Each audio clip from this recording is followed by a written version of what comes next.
Hello everyone, welcome to direct study.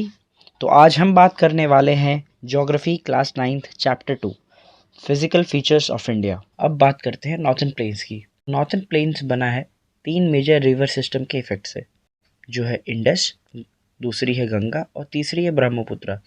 इन तीनों major river systems को Himalayan river system भी कहते हैं। एक और रिवर सिस्टम होता है जिसे पेनिनसुला रिवर सिस्टम कहते हैं, वो हम नेक्स्ट चैप्टर में पढ़ने वाले हैं। तो ये जो नॉर्थन प्लेन्स है, जो आपके हिमालयन रिवर सिस्टम से बनता है, ये एलुवियल सॉइल से बना हुआ है।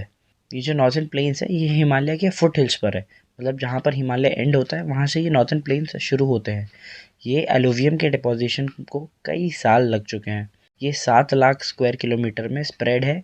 ये 2400 किलोमीटर लंबा है और इसकी अगर विड्थ देखें तो ये 240 to 320 किलोमीटर ब्रॉड है। ये काफ़ी डेंसली पॉपुलेटेड है क्योंकि यहाँ की जो सॉइल है, जो एलुवियम सॉइल है, वो काफ़ी रिच है और यहाँ पर वाटर सप्लाई भी बहुत अच्छा है और फेवरेबल क्लाइमेट है। इसलिए एग्रीकल्चरली ये बहुत प्रोडक्टिव पार्ट है। अब जहाँ पर पानी और खाना होता है वहाँ पर पॉपुलेशन तो रहेगी ही, इसीलिए ये सबसे डेंसली पॉपुलेटेड रीजन है। जो नदी नॉर्थन माउंटेन से आती है वो इस डिपोजिशनल काम में हेल्प करती है। नीचे आते आते इस रिवर की जो स्पीड है, जो वेलोसिटी है, वो घट जाती है, जिससे एक रिवरीन आइलैंड्स बनते हैं। आइलैंड्स का मतलब तो आप समझते ही हैं, जो समंदर या ओशन के बीच में लैंड होता है उसे आइलैंड्स कहते हैं। तो रिवरीन आइलैंड्स का मतलब है जो लैंड जो दो नदी के बीच में होता है उसे रिवरीन आइलैंड्स कहते हैं। तो जब नदी चलती है और वो छोटे छोटे हिस्सों में बंटने लगती हैं तो उसे डिस्ट्रीब्यूटरीज कहा जाता है। जब छोटी छोटी नदियाँ मिलकर एक बड़ी सी रिवर बनाती है उसे ट्रिब्यूटरीज कहते हैं। नॉर्थन प्लेन्स को 3 सेक्शन में डिवाइड किया गया है। जो वेस्टर्न पार्ट सेक्शन है उसे पंजाब प्लेन्स कहते हैं। ये इंडस नदी से बना है और उनकी ट्रिब्यूटरी से बना है। इस प्लेन का सबसे बड़ा हिस्सा पाकिस्तान के अंदर है। इंडस और उसकी जो ट्रिब्यूटरीज हैं जैसे कि झेलम, चेनाब, रावी, ब्यास और सतलुज, ये हिमालयाज में ओरिजिनेट करती हैं। सेकेंड जो प्लेन है गंगा प्लेन्स, ये घाघर और तीस्ता नदी तक एक्सटेंड होती है। ये majority of the Indian states को कवर करती है, जैसे नॉर्थ इंडिया का हरियाणा, दिल्ली, यूपी, बिहार और कुछ झारखंड और वेस्ट बंगाल का हिस्सा। और वही तीसरा प्लेन देखें तो वो असम की तरफ है, जिसे ब्रह्मपुत्र प्लेन कहते हैं। नॉर्थन प्लेन्स को जनरली एक फ्लैट लैंड की तरह डिस्क्राइब किया जाता है, पर ऐसा नहीं है। These vast plains have diverse relief features.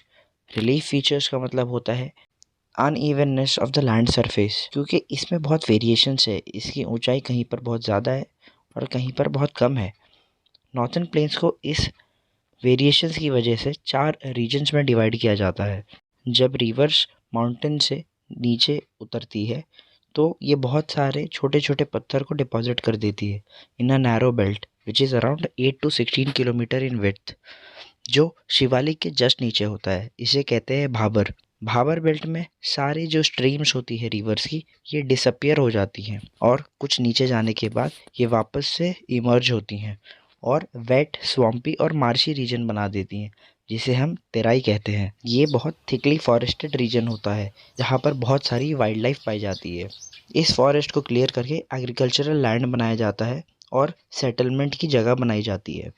जो नॉर्थन प्लेन का लार्जेस्ट पार्ट होता है, ये पुरानी एलुवियम सॉइल से बनता है। ये रिवर के फ्लड प्लेन्स के ऊपर होता है। इसे हम भांगर कहते हैं। इस रीजन की जो सॉइल होती है उसके अंदर कैल्सेरियस डिपॉजिट पाए जाते हैं, जिसे लोकली लोग कंकड़ कहते हैं, जिसे छोटे छोटे पत्थर कहते हैं।